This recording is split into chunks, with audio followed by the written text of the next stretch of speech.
Okay, so after being released on the 5th of May, and my baby was readmitted because he didn't get any better, laid around in fetal position. This is SJ, y'all. He's doing a little bit better. We're still at UNC Chapel Hill Hospital right now, where he's been treated with a chest tube because once we were readmitted at Cape Fear Valley on May the 10th, he had fluid all around his lungs. Necrotizing pneumonia is what they call it, caused by COVID-19, coronavirus, and he also had the rhinovirus, which is like the common cold virus. All of these things in my baby. Initially, he started daycare like the second or third week in April. Went to daycare for 3 weeks, started spiking temperatures. I took him to his pediatrician. They gave me an antibiotic and said that he had a viral infection. Not once did they take a COVID test, but that's neither here nor there because I do have a bone to pick with them as well. They have been very nice and checking in on him and this, that, and the third, but that's because they know they were wrong.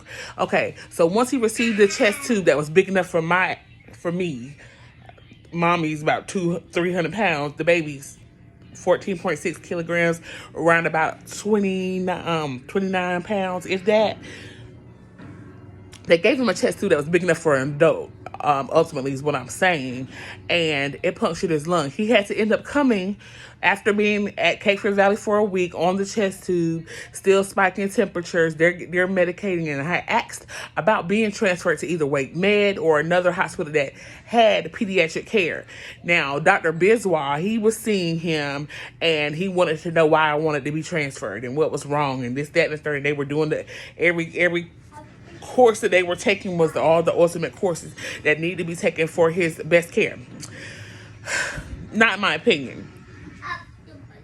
So ultimately, that Sunday, they took a CAT scan, noticed that there were infectious pockets all around the lining of his lung where the pneumonia was still covering that space because they did chest x-rays daily, and then they were speaking about how the chest x-rays were not changing. Okay. So the CT scan they take on that Sunday, so we were entered on the 10th. I say this is probably around the 15th. Yep, that Sunday was the 15th of May.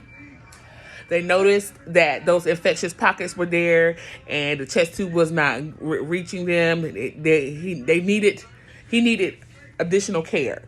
He needed pediatric surgeons to take a look at him just in the event that he needed surgery, which he did. We were transferred via ambulance to the Children's Hospital at UNC Chapel Hill, where my son had to receive a surgery the next day, Monday, May 16th, received a surgery where they had to go clean out his chest prior to going into his lung to clean out. And they removed the chest tube from Cape Fear Valley and placed in a smaller one because the chest tube at Cape Fear Valley had punctured his lung. The one that I mentioned that was big enough for an adult, myself, that was in my 2-year-old child, punctured his lung. So there was still some necrotizing, so basically dead scar tissue in there because the pneumonia was so bad. They've been treating with antibiotics as well as he had to go through a lot when it came to pain. He for that surgery he had to receive an epidural where he was receiving like it's the cousin to morphine, and it caused him to itch all over, so he could not receive that anymore. So they had to take out the epidural. My baby has really been through a lot, and a lot of it stemmed from the fact that Cape Fear Valley Hospital, when we went to the ER, and they admitted him on April 30th, CPAP, because he had pneumonia, all of those viruses. They treated him, kept him in the PICU for 2 days. After the CPAP came off and he continued to breathe on his own, praise Lord, they put him out onto the regular peds floor.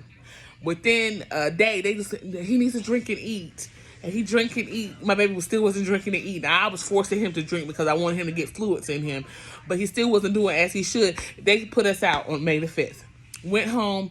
This normally very vibrant, bubbly, jumping child laid down in fetal position for a couple days. I'm giving him his medicine and breathing treatments, trying to get him back to himself, and he never did regain his regular activities. So I took him to a follow-up appointment with the pediatrician so that I could get a prescription to go into the emergency room.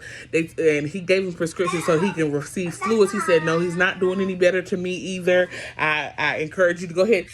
Whether he encouraged me to go or not, I was going because I was already kind of iffy with him for just calling it a viral infection and never taking a COVID test. After I said he just started school, his immune system might not be, just started daycare. So, when kids start daycare, everything jumps on him. But he got that sick. That sick. And the daycare says nobody else was sick. Bullshit. Anywho, here we are. Here we are now, 3 weeks in at UNC Chapel Hill. SJ still has a chest tube that's collecting here. There's that chest tube, and it's collecting here, where the extra inflammation and infection is not as infectious as it was because it was coming out white and thick at Cape Fear Valley. White and thick, where you could see there was additional infection, but they weren't targeting that. They had him on sedation medication, antibiotics that weren't completely treating what he needed. Anyways, he came here. There's 4 teams, 3 or 4 teams. There's the infectious disease team. There is the pediatric pulmonary team, also the pediatric surgical team, that are connected to his case in order to get him the best care. I feel like Cape Fear Valley needs to work harder and better on taking care of their people that come for care. They pushed us out on May the 5th, and when I said I knew my baby wasn't well, had he stayed there, the fluid would have developed while he was in the hospital, and they could have better seen they needed to go ahead and transport and get him better care at that point. Their patient relations, I've called for a week straight, left messages, no one responds to you, no one calls you back. But they have this compliance team in place that's headed by he's my OBGYN, Michael Jones. And I saw him while I was at the hospital. And he says that he was working on trying to find out and get to the bottom of why kids were going to the ER and going home sick still, because they were being sent home. And just like one of the doctors in the ER when we came back said, the chest x-ray didn't show this on the 5th. I was telling them, though, visibly, that this child was sick. Those images, like I've been told by the doctors here at UNC, the images, CTs, ultrasound, and things like that, they could be showing worse, but it's how the physical appearance of the person is. The child was physically laying down, wasn't moving, didn't want to do nothing, didn't want to eat. All of these things were indicators to me that my baby was not well. I will be getting a lawyer, and I will make it where if it's not the hospital, which I was told when I called the complaint line, it's not the hospital have separated themselves from the doctor, so any complaints that I have will be malpractice just against the doctors. No, I got a complaint against the hospital too. I got a big one. Well, this is a synopsis of the story that has happened to me within the last month. Haven't been able to work. I've been sitting by my baby's side. Here he is, still sitting here at the hospital, but he is getting back to himself. Thankful to the doctors and the teams here at UNC Chapel Hill, the pediatric teams. But Cape Fear Valley gonna see me. Oh yeah, they're gonna see me.